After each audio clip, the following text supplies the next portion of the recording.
अगर आपने अब तक सोलर पैनल नहीं लगवाए थे तो आप ने चांस मिस कर दिया, क्योंकि सोलर पैनल्स जो हैं उन पे 18% सेल्स टैक्स लग गया है। 1300 सीसी तक की गाड़ियाँ हैं उन पे 1% लेवी लगाई गई है।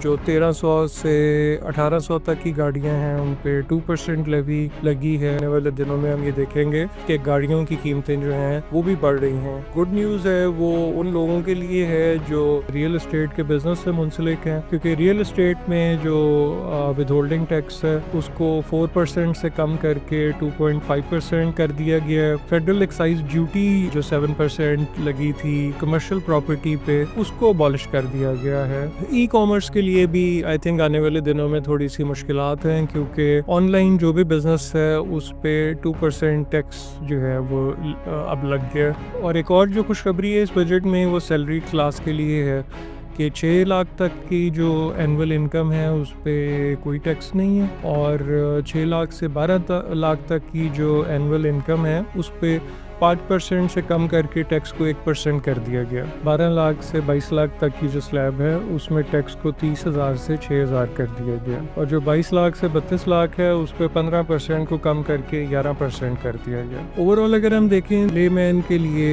ये एक पॉजिटिव बजट है जो कि सैलरीड क्लास और रियल एस्टेट और बहुत सारी और चीज़ों में आसानियाँ पैदा करेगा।